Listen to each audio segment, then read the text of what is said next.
सूरज और सूरज की पत्नी एक दूसरे को बेइंतहा प्यार करते थे।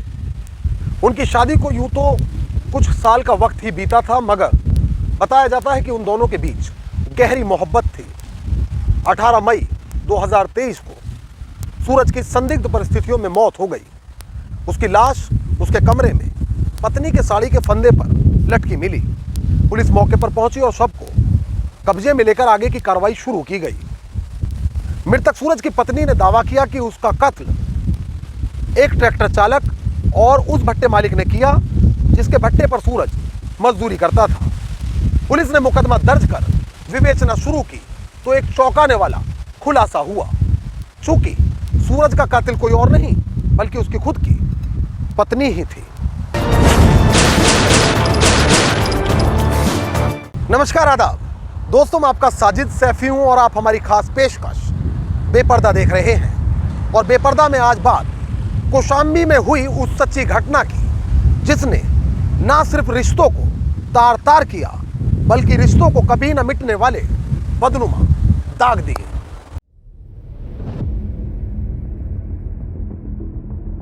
तारीख 18 मई 2023, वक्त सुबह के करीब 6 बजे। स्थान यूपी का कौशाम्बी जिला।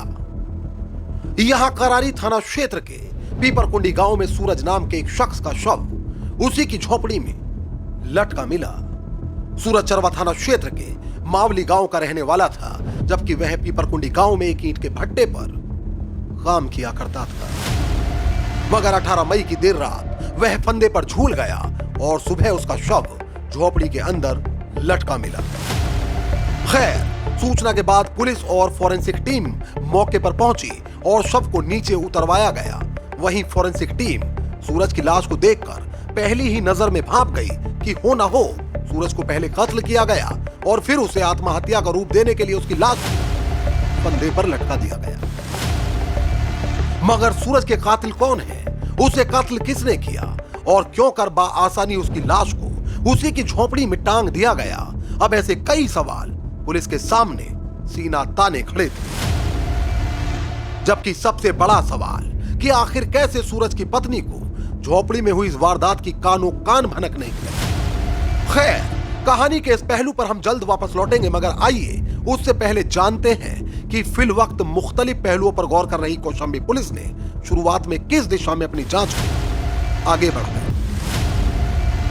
दरअसल 20 मई यानी घटना के 2 दिन बाद मृतक की पत्नी ने पुलिस को तहरीर देते हुए बताया कि उसके पति की हत्या भट्टे के ही एक ट्रैक्टर चालक और भट्टा मालिक मूलचंद ने मिलकर की। उसने दावा किया कि तहरीर में नामजद किए गए दोनों लोग सूरज से रंजिश रखते थे। लिहाजा अब कौशाम्बी की करारी पुलिस ने मुकदमा दर्ज करते हुए जांच को इस सिमत आगे बढ़ाया। मगर ये क्या, जांच आगे बढ़ी तो उसमें चौंकाने वाली बात सामने आई।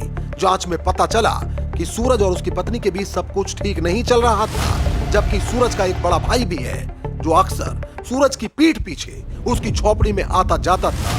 लिहाजा पुलिस ने बिना वक्त गवाए तत्काल सूरज की पत्नी को हिरासत में ले लिया। उसे हिरासत में लेकर जब उससे पूछताछ की गई तो पुलिस की कड़ाई के आगे महिला टूट गई और फिर उसने अपना जुर्म कबूल करते हुए जो बताया उसे सुनकर हर कोई दंग रह गया।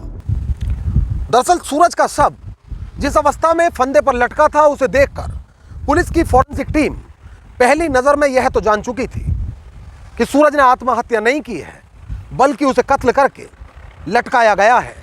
मगर कातिल कौन है यह पता लगाना पुलिस के लिए बाकी था।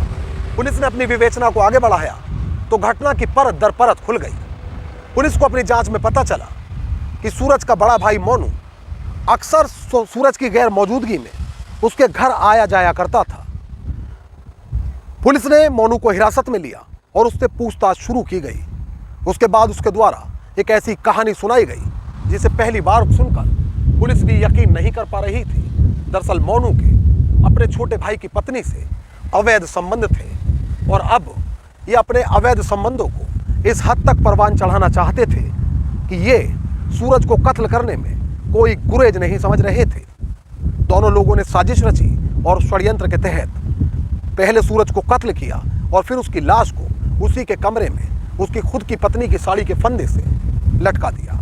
दरअसल पुलिस ने जब आरोपी महिला और उसके प्रेमी को आलाए कत्ल के साथ गिरफ्तार किया तो उनसे पूछताछ की गई। आरोपी पत्नी और मृतक के भाई ने बताया कि हम दोनों शादी करना चाहते थे, इसलिए हत्या की वारदात को अंजाम दिया गया। पुलिस पूछताछ में यह भी पता चला कि मृतक की पत्नी और उसके बड़े भाई यानी जेठ से अवैध संबंध थे। कहा जाता है कि सूरज की पत्नी अक्सर उसकी गैर मौजूदगी में उसके बड़े भाई के साथ उसी के बिस्तर में उसके भरोसे को रौंदा करती थी, और जब इस बात की जानकारी पति सूरज को हुई तो वह पत्नी को अपने साथ लेकर करारी थाना क्षेत्र के पीपरकुंडी गांव में ईंट के भट्टे पर मजदूरी करने लगा। मगर हवस की आग में अंधी हो चुकी पत्नी और जेठ अक्सर रात को मिला करते थे। दावा किया जाता है कि इस बात की जानकारी होने पर पति पत्नी के बीच विवाद हुआ। विवाद की जानकारी महिला ने अपने आशिक जेठ को दी और फिर दोनों ने मिलकर सूरज को रास्ते से हटाने की योजना बना डाली। आरोपी प्रेमी रात को ईंट के भट्टे पर आया और छोटे भाई को झांसे में लेकर अपने किए के लिए पछतावा जाहिर करते हुए छोटे भाई से माफी मांगी। इसके बाद दोनों ने खूब शराब पी, जबकि नशे में धुत होकर महिला का पति सो गया और फिर महिला ने प्रेमी के साथ मिलकर साड़ी से गला घोंटकर उसकी हत्या कर दी। इसके बाद शव को ईंट के भट्टे की झोपड़ी में फांसी के फंदे पर लटका दिया गया। मगर शातिर अपराधी शायद भूल बैठे थे कि कातिल कितना भी चालाक क्यों ना हो, मगर वह अक्सर अपने गुनाह के निशान अपने पीछे छोड़ जाता है। और यही हुआ इन दोनों शातिरों के साथ, क्योंकि पुलिस ने इन्हें गिरफ्तार कर इनके चेहरों को बेपर्दा कर दिया। दोस्तों, आज की यह सच्ची घटना यूपी के कौशाम्बी जिले से है। इस रिपोर्ट को लेकर आपकी क्या राय है वह हमें कमेंट करके जरूर बताएं। यदि आप चैनल पर नए हैं तो इसे तुरंत सब्सक्राइब करके बेल आइकॉन जरूर दबा लें। मोहित भाटी के साथ अमजद राना, क्राइम स्टोरीज अड्डा। तो दोस्तों, फिल वक्त मुझे दीजिए इजाजत। लेकिन यदि आप क्राइम स्टोरीज अड्डा पर बेपर्दा के एपिसोड्स आगे भी देखना चाहते हैं तो हमारे चैनल को तुरंत सब्सक्राइब कर लीजिए, बेल आइकॉन दबा दीजिए और रिपोर्ट को लेकर आपकी क्या राय है वह हमें कमेंट करके जरूर बताएं। यदि आप चाहते हैं कि हमारे चैनल पर बेपर्दा एपिसोड की सीरीज का सिलसिला आगे भी बदस्तूर जारी रहे तो हमें सपोर्ट करिए। हमारे वीडियोस को ज़्यादा से ज़्यादा लाइक और शेयर करिए। एक और नई कहानी के साथ हमारी आपसे फिर होगी मुलाकात और क्राइम स्टोरीज अड्डा पर फिर एक नया चेहरा होगा बेपर्दा। तब तक के लिए आदाब, नमस्कार, जय हिंद।